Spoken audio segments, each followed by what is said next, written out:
Welcome to the Real News Network. I'm Paul Jay in Baltimore. Hugo Chavez is recovering from cancer surgery in Cuba.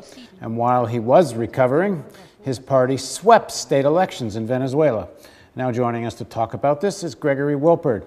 Gregory, between the years of 2000 and 2008, lived in Venezuela. He taught at the Central University of Venezuela. He also founded VenezuelaAnalysis.com. And he published the book, Changing Venezuela by Taking Power, The History and Policies of the Chavez Government. He now lives in New York. His wife is the Consul General of Venezuela in New York. Thanks very much for joining us, Greg. Thanks for inviting me, Paul. So let's start with, first of all, what do we know about the health of President Chavez? And then we can talk about some of the implications of this. Well, we know that Chavez returned, well, actually, he went to Cuba a couple weeks ago for a special treatment that was supposed to be a kind of an post-radiation therapy treatment. And he was there for an awfully long time, almost 3 weeks. Then he came back last week for just 2 days, or 3 days maybe, and announced to the world and to Venezuelans, much to their surprise, I think, that he had to return to Cuba again because new cancer cells were discovered, and that he would have to have surgery again. And the big announcement, I guess, I mean, many people actually kind of suspected that it might have come back because he was in Cuba for so long. But the big announcement was that he was designating a successor. This was the first time that he had done that. He had previously already named his foreign minister, Nicolas Maduro, as the new vice president, but now officially declared that if he should not survive this most recent surgery, then Nicolas Maduro should be his designated successor in election for the presidency. Now, where are we now in terms of the process? He was supposed to be inaugurated January 10th. I mean, it's pretty, I think it's not just unlikely, he's not going to be there on January 10th to all indications. But is that like a specific date? If he's not there, then they have to pass things on? Or as long as he's alive in Cuba, they can put off the inauguration date? Well, it's a bit of a controversial constitutional issue. It seems like the Constitution says that if the president is not sworn into office on the designated date, that is January 10, then the president of the National Assembly would take over as president, and elections would have to be held within 30 days. So I think that's the most common interpretation of the Constitution. Now, there's some debate about this, but I think that's the most likely scenario if Chavez is not back by January 10. So the issue then becomes, is he recovering? Now, the reports right now is that the surgery was successful. I mean, that could mean, you know, he's alive, but there's no sense of what the prognosis is for that. I mean, I guess in theory, they could put him in an ambulance airplane and fly him in to get inaugurated and fly him back to Cuba again. But is there any sense of how this is going to unfold? Yes, there's even been rumors that maybe the Supreme Court and key members of the National Assembly could fly to Cuba and inaugurate him there. But that's just a rumor. There's nothing in the Constitution that says this has to be done in Venezuela. No, not specifically. So in other words, if the officials were in Cuba, in theory, it could happen there. I think, but most people seem to think that it's unlikely, and that indeed Chavez will be leaving the stage soon.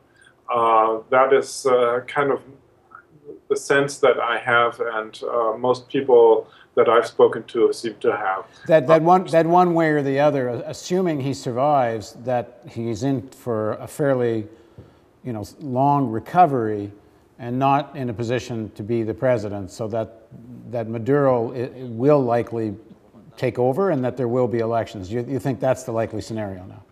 Yes, I mean, the only way to avoid that is if he were to somehow to manage to do the inauguration, whether in Cuba or in Venezuela, and then the National Assembly could still give him a temporary leave of absence for 90 days, which could be renewed for another 90 days. So up to 6 months, this recovery period could actually be extended. But given what we know about cancer, if it's come back a third time, the recovery chances are quite low. It means that it's possibly metastasized or something like that. Yeah, that's what it seems. Now, this is all happening in the context where he just won a fairly decisive victory as president, but the Socialist Party, his party, just won a thumping victory in the state elections, 20 out of 23 governorships.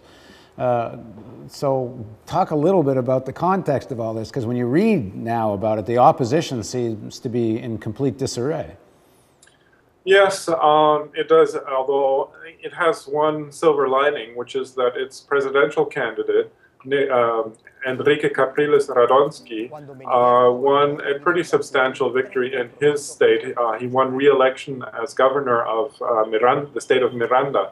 And so that means that he would probably be able to run as the presidential candidate again. Assuming that there's nobody who will challenge him, which I kind of doubt that would happen. So in that sense, it still maintains its unity, despite the defeat that it has suffered in these regional elections. They lost basically something like 4 governorships and won a total of only 3 out of 23 state governorships. So that's a serious loss for them, especially considering that they lost the largest state in Venezuela, which is called Zulia, where they had traditionally always won. And this time they lost it to a former or close advisor of Chavez's, Francisco Arias Cardenas. And that's the state where most of the oil industry is based.